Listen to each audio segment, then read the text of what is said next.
चलो देखो बच्चा, बौद्ध धर्म हम लोग पढ़ रहे थे, उसके अंतर्गत 2 वीडियो हम आपको दे चुके हैं। पहले वीडियो में जो बेसिक परिचय है वो दिया था, दूसरे वीडियो में उससे जुड़ी हुई अन्य जानकारियाँ आपको हमने दी थी। आज हम लोग तीसरा वीडियो देखेंगे और इस तीसरे वीडियो में लगभग समाप्त हो जाएगा बौद्ध धर्म, और उसके बाद फिर हम लोग लूसेंट की जो बुक है उसी से लिख करके पॉइंट यहाँ पे हम आपको समझाते हैं, कुछ एक्स्ट्रा पॉइंट रहते हैं बोर्ड पर, ठीक है।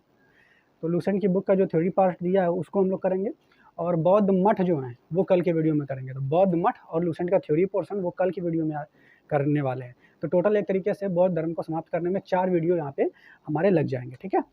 आपको मालूम भी है, हम लोग पहले बोर्ड पे पढ़ेंगे, फिर बुक से पढ़ेंगे और उसके ऑब्जेक्टिव क्वेश्चन एक साथ लगाएंगे, सारे धर्म हम जब लोग पढ़ लेंगे तब, ठीक है। जैन धर्म से पहले समाप्त कर चुके हैं हम लोग, है ना। तो देखते हैं, शुरू करते हैं इसके बाद हम लोग, इससे पहले हमने आपको कई सारी बातें बता दी थी, ठीक है। बेसिक परिचय के बारे में बता दिया था कि महात्मा बुद्ध का जो है बचपन का नाम सिद्धार्थ था, उनके पिताजी का नाम क्या था, सुधोधन, माता का नाम क्या था, माँ माया, उनकी मौसी का नाम क्या था, प्रजापति गौतमी, पुत्र का नाम क्या था, राहुल था। उसके अलावा उनका जन्म कब हुआ था, 563 ईसा पूर्व, कहाँ पे हुआ था, लुम्बिनी, जो कि नेपाल में है, ठीक है। उसके अलावा और बहुत सारी बातें बताई थी।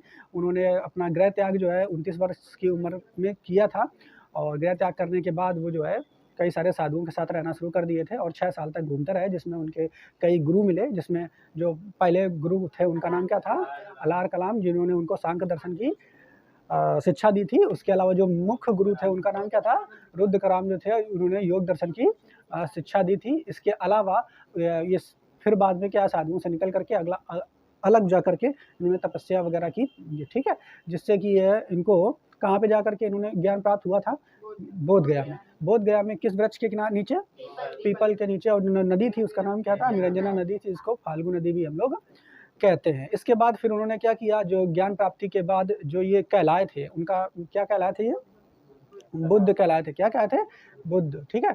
इसके अलावा और भी उनके नाम है, तथागत वगैरह, ठीक है, ये भी इनको कहा जाता है। इसके अलावा लाइट ऑफ एशिया भी इनको कहा जाता है, ठीक है, शाक्य मुनि भी कहा जाता है। तो और इसके अलावा और फिर हमने आपको बताया था, फिर इन्होंने क्या शुरू किया, जब ज्ञान प्राप्त हो गया था तो उस स्थिति को धर्म चक्र परिवर्तन कहा गया था। क्या कहा गया था, धर्म चक्र परिवर्तन। उसके बाद फिर इन्होंने अपना ज्ञान देना शुरू किया। ज्ञान देने के संदर्भ में सबसे पहले जो इनके शिष्य थे, जिनको ज्ञान दिया था, उनका नाम क्या था, आनंद, और एक और थे उपाली। महिलाओं में जो इन्होंने शिक्षा दी थी, क्योंकि आनंद के कहने पर इन्होंने महिलाओं को अपने धर्म में शामिल कर दिया था, लेकिन साथ ही साथ इन्होंने ये भी कहा था कि अगर महिलाएं शामिल हो जाएंगी तो ये धर्म ज़्यादा समय तक नहीं टिकने वाला है, ठीक है, नहीं चलने वाला है। तो महिलाएं जब शामिल हो गई थी तो उसमें पहली जो महिला शामिल हुई थी उसका नाम क्या था, प्रजापति गौतमी, उनकी मौसी ही शामिल हुई थी। इसके अलावा बहुत सारे ग्रंथ जो है बौद्ध धर्म में लिखे गए, ठीक है, और उनमें से जो सबसे प्रमुख जो बता सकते हैं, जिनको हम लोग कहते हैं, क्या कहते हैं, त्रिपिटक। त्रिपिटक किन किन कौन कौन 3 किताबों का समूह है, शुद्ध पिटक, विनय पिटक और अभिधम पिटक, ठीक है, ये बात हमने आपको बताई थी। इसके अलावा जो सारे ग्रंथ लगभग थे वो पाली भाषा में थे। कौन सी भाषा में थे, पाली, क्योंकि वो जो वहाँ पे जैन धर्म में चले जाएंगे तो वो प्राकृत भाषा में थे। इसके अलावा और हमने आपको बताया था कि इन्होंने 4 सत्य बताए, 4 प्रमुख सत्य बताए। उन 4 प्रमुख सत्यों में पहला सत्य जो था वो क्या था, संसार जो है दुखों से भरा हुआ है, दुख का कोई ना कोई कारण है, और सभी दुखों का कारण जो है इच्छा है, और इच्छा को नियंत्रित किया जाता है, और इच्छा को नियंत्रित करने के लिए, ठीक है, इन्होंने अष्टांगिक मार्ग बताया। क्या बताया, अष्टांगिक मार्ग। तो लगभग हम लोग वहीं से कहानी शुरू करेंगे, अष्टांगिक मार्ग से। लेकिन उसके अलावा और हमने वो चीज़ें बता दी थी कि बौद्ध संगतियाँ हुई थी 4। कितनी बौद्ध संगतियाँ हुई थी, 4। कौन कौन से सन में हुई थी, तो जिनकी जब महापरिनिर्वाण हुआ था, ठीक है, जिस सन में बुद्ध जी का महापरिनिर्वाण हुआ था 483 BC में, उसी सन में जो है सबसे पहली बौद्ध संगति हुई थी। फिर दूसरी 483 में पहली हुई थी, दूसरी 383, और तीसरी जो है 250, और चौथी जो है 98 AD या 1 ईस्वी कभी कभी लिख देता है, तो आप उसमें परेशान नहीं होंगे, ठीक है। इतनी बात समझ में आएगी नहीं, ठीक है। उसके अलावा स्थान जो है, पहली जो बौद्ध संगति किस स्थान पर हुई थी, पहली राजगिरा, दूसरी वैशाली, तीसरी पाटलिपुत्र, चौथी कुंडलवन। कुंडलवन जो है वो कहाँ है, एक चीज़ याद रखना, कुंडलवन कश्मीर, और याद रखना वो कुंडग्राम में जो हुआ था, क्या हुआ था कुंडग्राम में, महावीर स्वामी का जन्म हुआ था। तो दोनों अलग अलग है, कुंडलवन अलग है, कुंडवन अलग है, ठीक है। इसके बाद आगे फिर हमने और बातें बताई थी कि जो है जो 4 बौद्ध संगतियाँ हुई थी, इन 4 बौद्ध संगतियों में कौन कौन राजा थे। तो पहली बौद्ध संगति के समय राजा कौन थे, पहली बौद्ध अजात शत्रु, राजा अजात शत्रु। दूसरे पर कौन थे, राजा काला अशोक, फिर अशोक, फिर कनिष्क चौथे वाले के, ठीक है। और उसके अलावा अध्यक्ष कौन कौन थे? पहले में महाकश्यप, दूसरे में सैबकामी, तीसरे में मोगलीपुत्तिस और चौथी में वसुदेव, ठीक है। यास में इनको कहते हैं। तो हम बस यहाँ पे बताने जा रहे हैं आपकी, जैसे 4 बौद्ध संगतियाँ हो जाती हैं, उस चौथी बौद्ध संगति के दौरान जो बौद्ध धर्म है, ठीक है, वो 2 भागों में टूट जाता है। कितने भागों में टूट जाता है? 2। अब यहीं से बौद्ध धर्म का पतन शुरू होगा, क्योंकि 2 भागों में टूटा है। तो 2 भाग जो है वो हीनयान और महायान में टूट जाता है। जबकि वहाँ पे हमने आपको बताया था जैन धर्म भी 2 भागों में टूटा था। वे कौन कौन से 2 भाग थे जिसमें टूटा था? है? वो बताओ भाग कौन से भागों में टूटा? हाँ, श्वेतंबर और दिगंबर, ठीक है। ऐसे ही ये भी टूटता है हीनयान और महायान।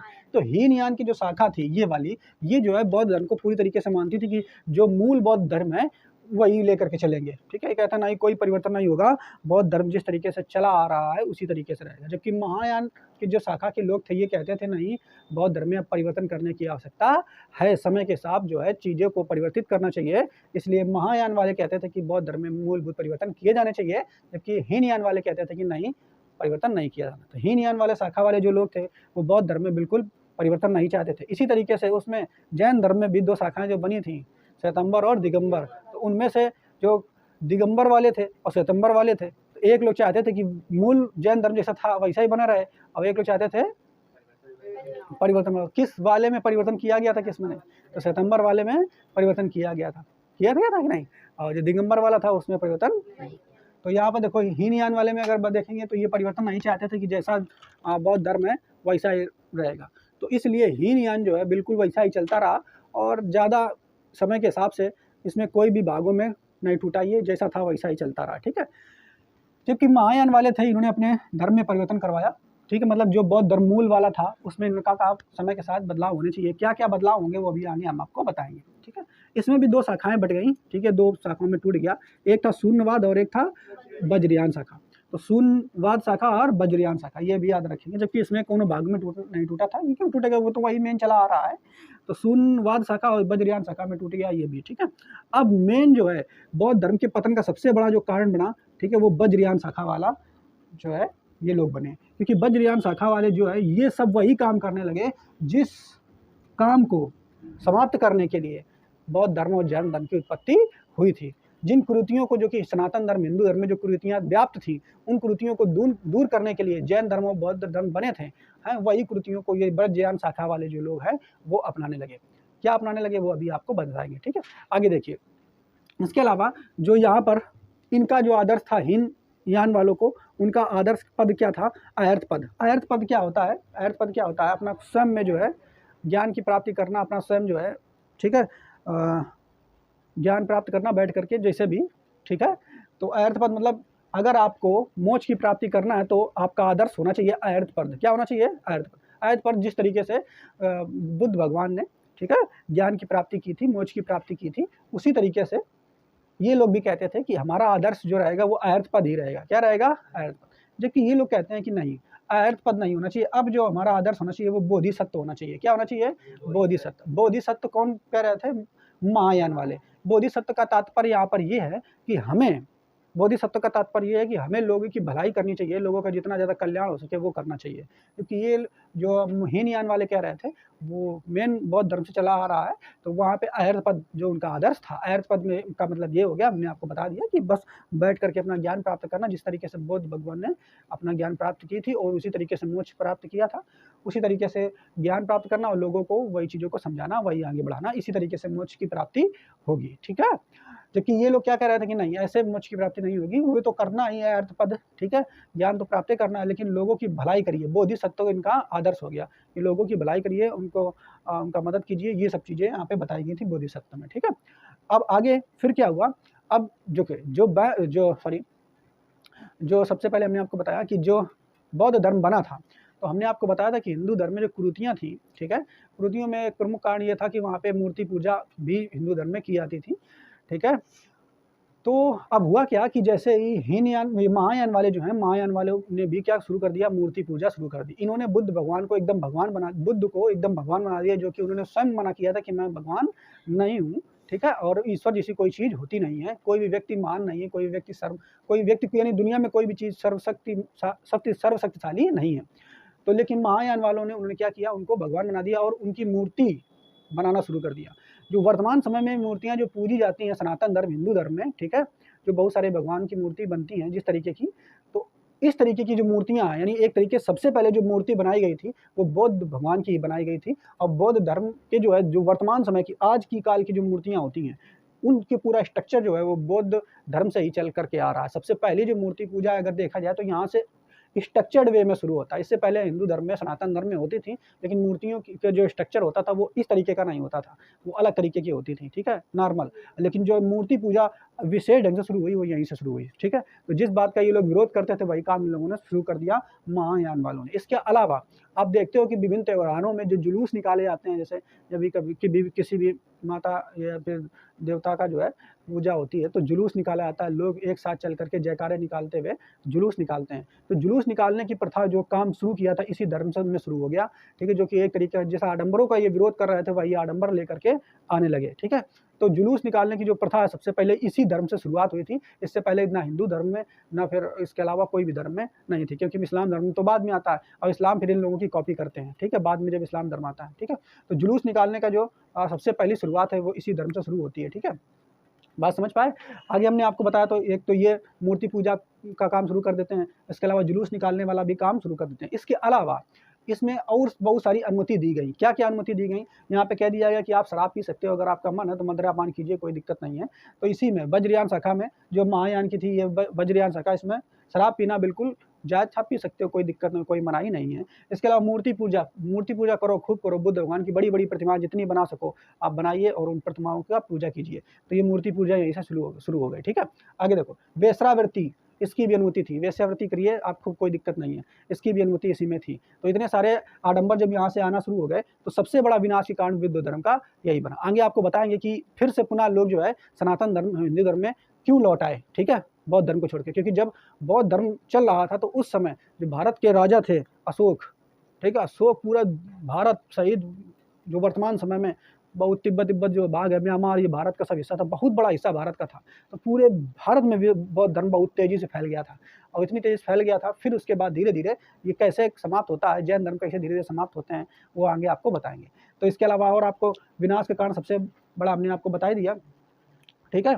क्या बता दिया? विनाश के कारण यही सब कारण है जो आडंबर इन्होंने मना, जिस कारण ये धर्म बना था दूर करने के लिए, सनातन धर्म की कुरीतियों को दूर करने के लिए, वही चीज़ ये फिर से उनसे ज़्यादा चीज़ें लेकर के ये आ गए, ठीक है। बात समझ पा रहे हो कि नहीं? क्योंकि ये वेश्यावृत्ति की अनुमति ज़्यादा सनातन धर्म में नहीं थी, लेकिन ये भी यहाँ पे शामिल हो गई, ठीक है, क्लियर। आगे देखेंगे यहाँ पर। इसके अलावा बौद्ध धर्म के इसी समय वज्रयान शाखा के दौरान जो है भागलपुर जो कि बिहार है, वहाँ पे विक्रमशिला जो है विश्वविद्यालय बना था, ठीक है। और इसी समय जो नालंदा विश्वविद्यालय बना हुआ था, ठीक है, क्लियर। इसके अलावा इसी शाखा का, ये जो वज्रयान की शाखा है, इसी शाखा का प्रचार विश्व देशों में बहुत हुआ। चीन और जो थाईलैंड है देश, वहाँ पे जो बौद्ध धर्म को माना जाता है, वो महायान की जो वज्रयान शाखा है वहाँ पे यही शाखा को माना जाता है। तो बुद्ध धर्म जो चीन में बड़ी बड़ी मूर्तियाँ आप देखते हैं, थाईलैंड में बड़ी बड़ी मूर्तियाँ देखते हैं, म्यांमार में बौद्ध धर्म जो फैला हुआ है वो ये महायान शाखा वाला, वज्रयान शाखा वाला फैला हुआ है। हालांकि जो चीन में कहा जाता है कि वहाँ बुद्ध धर्म है, लेकिन ऐसा नहीं है, वहाँ के ज़्यादातर लोग नास्तिक हैं। लगभग वहाँ पे 30% लोग, इससे 20 से 30% लोग ही बौद्ध धर्म को मानते हैं, वो भी इस वाली शाखा का,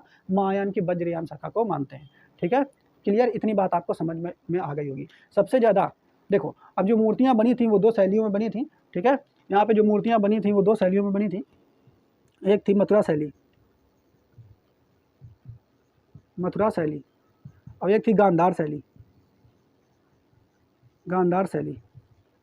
तो मथुरा शैली और गांधार शैली में अगर बात करेंगे तो मथुरा शैली में बुद्ध भगवान की सबसे पहली जो मूर्ति बनी थी वो इसी शैली में बनी थी।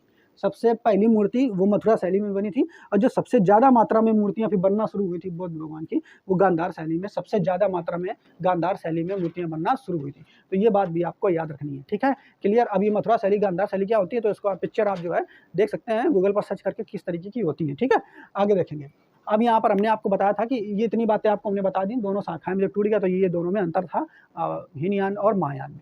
अब यहाँ पे हमने आपको बताया था कि 4 आर्य सत्य जो है शुरुआत वाला जो बौद्ध धर्म था, ठीक है, जो बुद्ध भगवान के दौरान जो बनाया गया था, तो उसमें 4 जो सत्य उन्होंने क्या बताए थे, आपसे बताया था सबसे पहले कि झूठ, क्या बोला, दुख, संसार में दुख है और दुखों का जो है कारण जो है, सॉरी, संसार में दुख है और दुख का कारण जो है क्या है, दुखों का निवारण किया जाता है, दुख का कारण इच्छा है और इच्छा का निवारण जो है किया जा सकता है, ठीक है, और इच्छाओं पर नियंत्रित करके।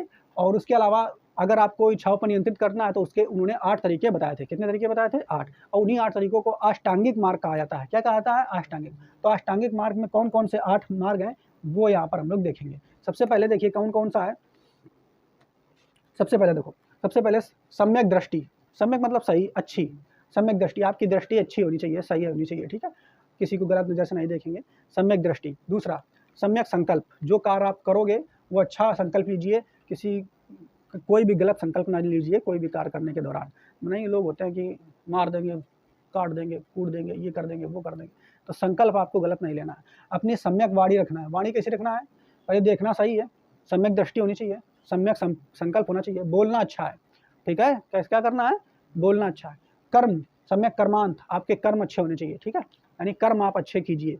तो सम्यक वाणी, सबसे पहले देखो, सम्यक दृष्टि, सम्यक संकल्प, सम्यक वाणी, सम्यक कर्मांत, सम्यक कर्मांत। तो दृष्टि, संकल्प, वाणी, कर्मांत। सम्यक आजीव, ठीक है, जीवों को नहीं मारना है, ठीक है। अगला सम्यक व्यायाम, सम्यक स्मृति, सम्यक समाधि, ठीक है। तो सम्यक आजीव, सम्यक व्यायाम, सम्यक स्मृति, सम्यक समाधि, मतलब चीज़ों को जो याद रखना, अच्छी चीज़ों को याद रखना है, सुबह उठ करके अपना सही तरीके से व्यायाम वगैरह करना है, ठीक है। और सम्यक समाधि, ठीक है, अंत जो है वो आपका सही होना चाहिए। तो ये अष्टांगिक मार्ग जो है वे कितने मार्ग हैं? 8। मतलब इच्छा पर नियंत्रित करने के कितने मार्ग हैं? 8। संकल्प अच्छा लेना है, वाणी अच्छी बोलनी है, कर्म अच्छे करना है, आजीव, व्यायाम, स्मृति, समाधि। तो ये 8 आपको याद रखना है कि अष्टांगिक मार्ग में कितने भाग हो गए? 8। सम्यक दृष्टि, सम्यक संकल्प, सम्यक वाणी, सम्यक कर्मान, सम्यक आजीव, सम्यक व्यायाम, सम्यक स्मृति, सम्यक समाधि। इसके अलावा हमने आपको बताया था कि बौद्ध धर्म में जो बुद्ध भगवान का जो धर्म थे, मेन जो धर्म है, ठीक है, जिससे मेन तरीके से हीन यान टूटा है, ठीक है, तो उसमें सील बताए गए थे। सील मतलब जो बुद्ध धर्म में जो बातें आपको मना की गई हैं वो 10 सील थे। कितने सील थे? 10। तो 10 सील कौन कौन से? सबसे पहले अहिंसा, मतलब आप अहिंसा नहीं करेंगे, ठीक है, अहिंसा नहीं करेंगे। अहिंसा का मतलब आप लोग जानते हो, किसी को मारने मुरने का काम आप नहीं करेंगे, ठीक है। दूसरा काम, आपको सत्य बोलना है, झूठ नहीं बोलना है।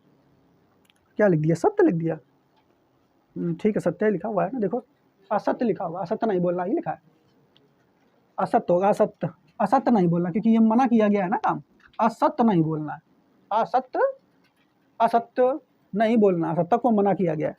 अहिंसा नहीं करना है, असत्य नहीं बोलना है। अस्ते, अस्ते का मतलब बताया था हमने, अस्ते का मतलब चोरी बताया था, हाँ, ठीक ठीक ठीक, चोरी। अस्ते का मतलब चोरी न करना। पहला काम, किसी को मारना मुरना नहीं। दूसरा, झूठ ना बोलना। तीसरा, अस्ते, चोरी ना करना। चौथा, संपत्ति इकट्ठा ना करना। संपत्ति इकट्ठा करने का तात्पर्य ये है, ऐसा नहीं कि जमीन लेके डाल दो, उसमें बढ़िया पक्का घर बनवा लो, है, और पूरा तमाम फिर 2-4 बीघा और जमीन लेके डाल दो। तो संपत्तियाँ आपको इकट्ठी नहीं करनी है। तो पहला, अहिंसा नहीं करना है। वर्तमान समय में तो अहिंसा सब करते हैं, कितने जीवों को मार मूर के खाते हैं, तो अहिंसा नहीं करना है। दूसरा, असत्य, झूठ नहीं बोलना है। तीसरा, अस्ते, चोरी नहीं करना है। अपरिग्रह, संपत्ति नहीं इकट्ठा करना है। मद सेवन निषेध, ये क्रॉस लगा दिया है, मद सेवन निषेध मतलब शराब वगैरह नहीं पीना है। असमय भोजन, असमय भोजन नहीं करना है। ऐसे वर्तमान समय में देखो, आदमी कुछ भी सुबह सुबह खा लिया, फिर 12 बजे दोपहर का भोजन होता है, उसके बीच में मान लो कोनो बढ़िया चीज़ें लेके आ गए, घर में रिश्तेदार कुछ आ गए, ठीक, मिठाई ले आए और चीज़ें ले आए, तो तुम वो मत ठूसे चलाए हो, ठीक है। फिर उसके अलावा शाम का भोजन होता है, सुबह दोपहर शाम, उसके अलावा बीच में सब कहीं ये खा रहे हैं, कहीं वो खा रहे हैं, तो असमय भोजन नहीं करना है आपको, ठीक है। इसके अलावा सुख, देखिए एक और पॉइंट, अहिंसा नहीं करना है, सत्य नहीं, सॉरी, असत्य नहीं बोलना है। अस्ते, अस्ते मतलब चोरी नहीं करना। अपरिग्रह, अपरिग्रह मतलब धन नहीं, संपत्ति इकट्ठा नहीं करना, संपत्ति इकट्ठा नहीं करना। दारू नहीं पीना है। असमय भोजन, असमय भोजन नहीं करना। सुखप्रद बिस्तर पर नहीं लेटना। सुखप्रद वर्तमान समय में डल्लप का गड्ढा बढ़िया है, और वहाँ बढ़िया चद्दर एकदम मखमली है, तो ऐसे एकदम सुखप्रद बिस्तर पर नहीं लेटना है। क्या पर लेटना है?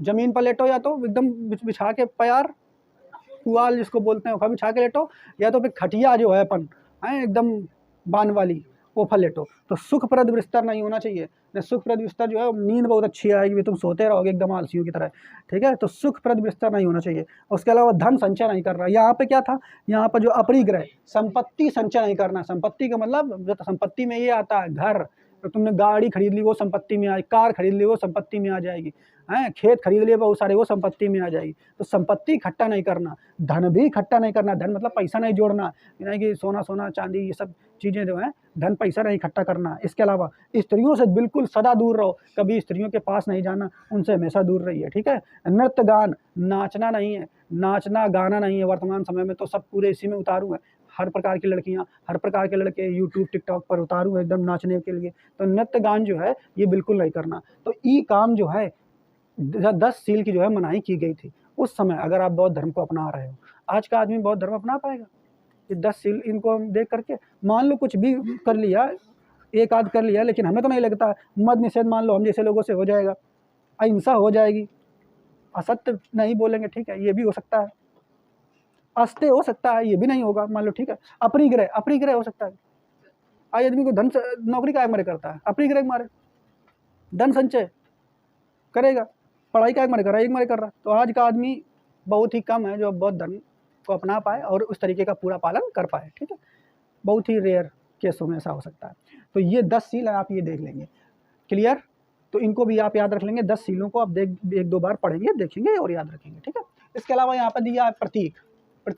प्रतीक का मतलब क्या दिया गया कि जो पूरा महात्मा बुद्ध के जीवन की जो घटनाएं हुई थी, उन घटनाओं को एक चिन्हों के द्वारा दिखाया गया है बौद्ध धर्म में। तो सबसे पहले जब वो महात्मा बुद्ध गर्भ में होते हैं, अपने माता के पेट में होते हैं, तो उस स्थिति को दिखाने के लिए हाथी का प्रयोग किया गया है। मैं लिखा होगा शायद कहीं, हाँ, गर्भ,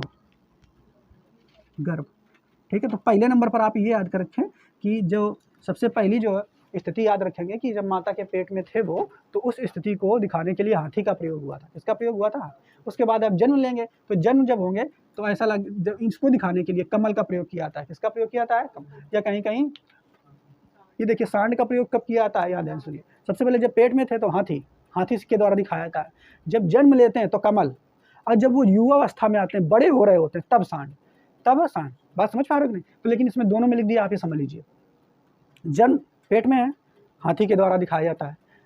जब जन्म लेंगे कमल, जब बड़े हो रहे हैं तो सांड। तो ये आप याद रखेंगे 3। अब आगे देखेंगे गृह त्याग, क्या करेंगे? अब उसके बाद बड़े हो गए फिर क्या करेंगे? गृह त्याग। तो जब गृह त्यागेंगे तो घोड़ा के द्वारा, तो घोड़ा का प्रतीक दिखाया जाता है। किसको दिखाया जाता है? तो जब गृह त्याग कर रहे थे तो उस स्थिति को, उस समय को क्या कहा गया था? महाविनिष्क्रमण। क्या कहा गया था? महाविनिष्क्रमण। तो गृह त्याग महाविनिष्क्रमण को दिखाता है। फिर उसके बाद पीपल, ज्ञान की जब प्राप्ति हुई थी तो पीपल, ज्ञान की प्राप्ति को पीपल के द्वारा दिखाया गया था। और जब ज्ञान की प्राप्ति हो जाती है, ठीक है, तो उन्हें बुद्ध क्या कहा गया था? बुद्ध क्या कहा गया था? ज्ञान की प्राप्ति के बाद ही उनको बुद्ध कहा गया था।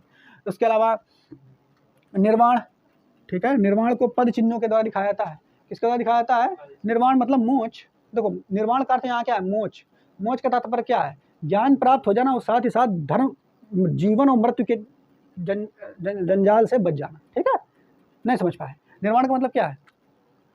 निर्वाण प्राप्त कर लिया मतलब ज्ञान प्राप्त हो गया, अब उसके बाद जीवन और मृत्यु के चक्र से बच जाएंगे, ठीक है। तो निर्वाण की प्राप्ति हो गई।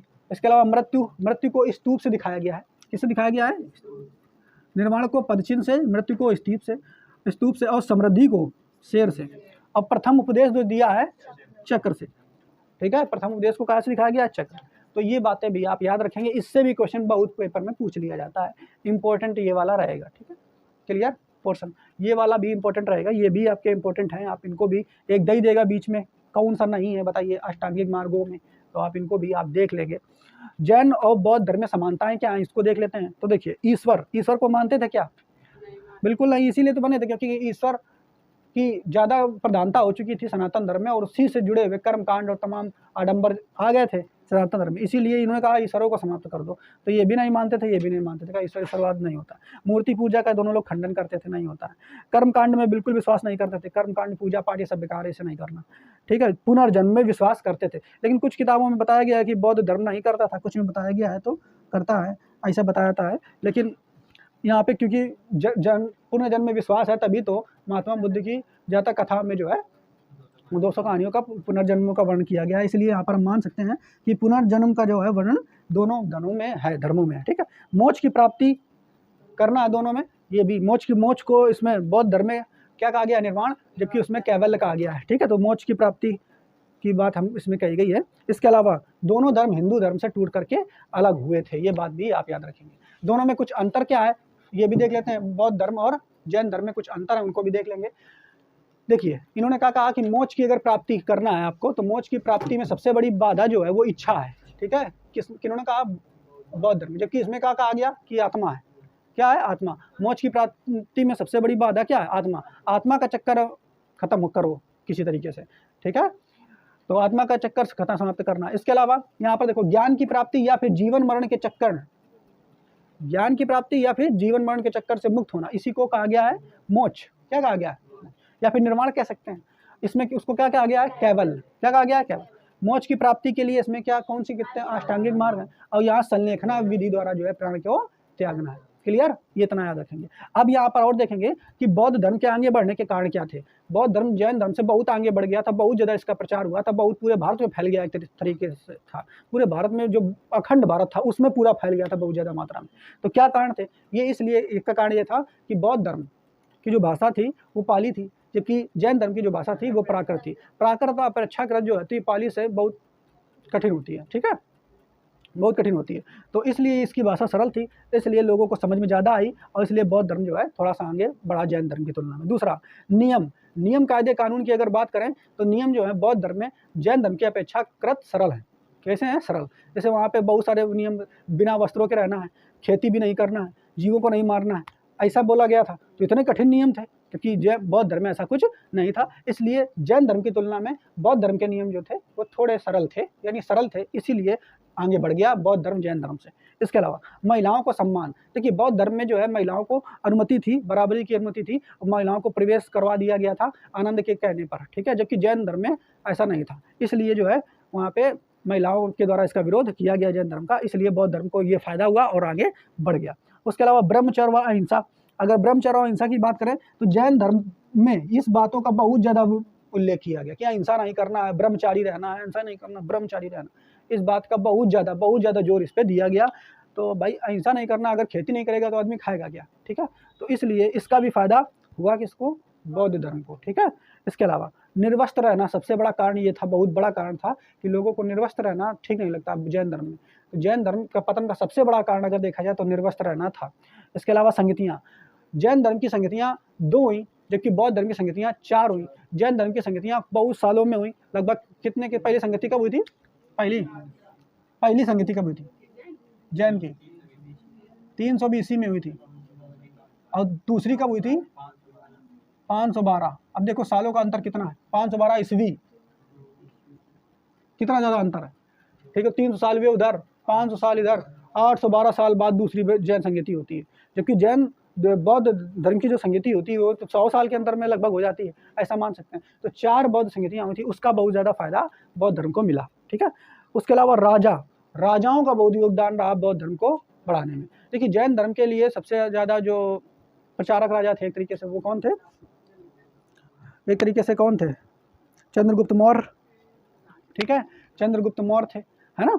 लेकिन जब बौद्ध धर्म के प्रचार के लिए सबसे ज़्यादा अशोक, ठीक है, कनिष्क, बात समझ पाए? तो ये बड़े बड़े राजा बौद्ध धर्म को जो है अपनाने के लिए उन लोगों ने कहा। और जब राजा कहेगा तो प्रजा तो सुनेगी ही। भैया अशोक इतना खतरनाक राजा शुरुआत में था, लेकिन बाद में जो है बौद्ध धर्म को अपना करके सीधा साधा हो गया था।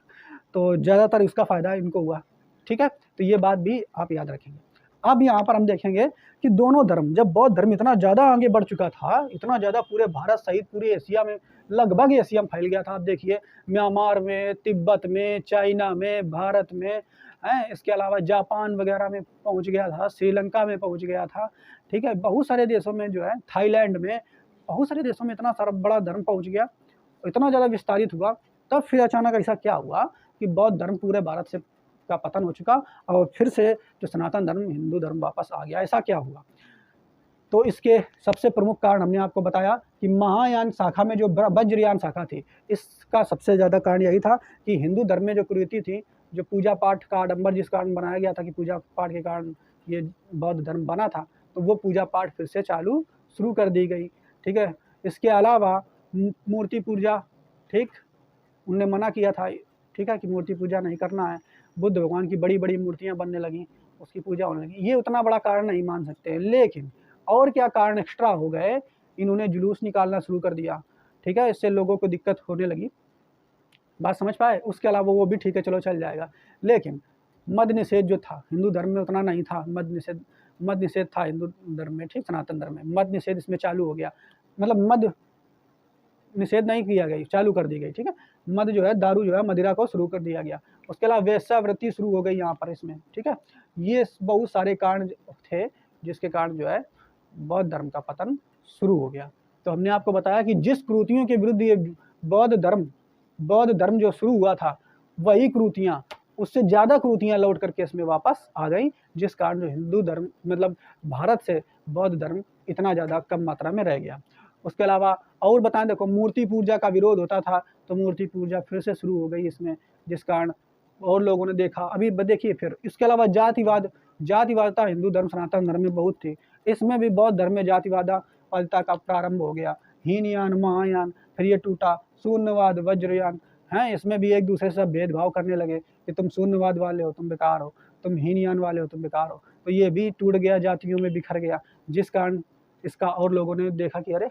इसके अलावा भोग विलास वही अभी आपको वेश्यावृत्ति, भोग विलास यहाँ पे चालू कर दिया, ठीक है, बहुत ज़्यादा मात्रा में।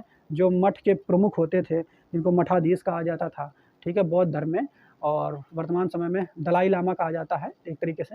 तो दलाई लामा जो थे, ये भोग विलास में ज़्यादा लोग ये लिप्त रहने लग गए, ठीक है, जिसके कारण ये बना था वही चीज़ें इसमें आ गई। अब लोगों ने जब देखा कि भाई जिस कारण हिंदू धर्म के कारण बौद्ध धर्म को लोगों ने अपनाया था, वही काम इन्होंने भी शुरू कर दिए, तो लोग सोचे कि इससे अच्छा तो हमारा पुराना वाला धर्म ही था। कुछ लोग ऐसे लौटने लग गए अपने हिंदू धर्म में वापस। उसके अलावा उसी समय का फ़ायदा उठा करके आदिगुरु शंकराचार्य, ठीक है, आदिगुरु शंकराचार्य, ठीक है, ये हिंदू धर्म के बहुत बड़े ज्ञाता थे, और ये आए, और आने के बाद लोगों को प्रोत्साहित करने लगे कि हिंदू धर्म में वापस आप लौटिए, ठीक है। उसमें कुरीतियाँ इतनी व्याप्त हो गई। गुप्त काल के दौरान ये आए थे, और इन्होंने क्या किया, हिंदू धर्म में बहुत सारे त्योहारों को शुरू कर दिया हैं, और त्योहारों को मनाने लगे लोग अच्छे तरीके से। इतने सारे त्यौहार और ये सब चीज़ें आ गई, तो जब त्यौहार के बहाने लोगों को खुशियाँ प्राप्त होती हैं, तो देखा कि ये चीज़ें सही हैं, और बाकी जो भोग विलासता वगैरह थी वो समाप्त की, और राजाओं का जो है समर्थन इनको मिल गया शंकराचार्य को, तो जिससे पूरे देश में जा कर के हिंदू धर्म का बहुत प्रचार किया। उसके अलावा, ठीक है, तो ये प्रमुख कुछ कारण थे बौद्ध धर्म के पतन होने के। और अब केवल बौद्ध धर्म के जो प्रमुख मठ हैं, उन मठों को हम लोगों को पढ़ना है, वो आपको याद करने होंगे, जो कि नक्शे में हम लोग कल के वीडियो में याद करेंगे। और साथ ही साथ जो पूरी कंप्लीट थ्योरी रिवीजन के लिए जो लूसेंट की टेक्स्ट बुक है, उससे हम लोग कल के वीडियो में करेंगे। क्लियर? आज के लिए इतना ही, बाकी कर पाएंगे।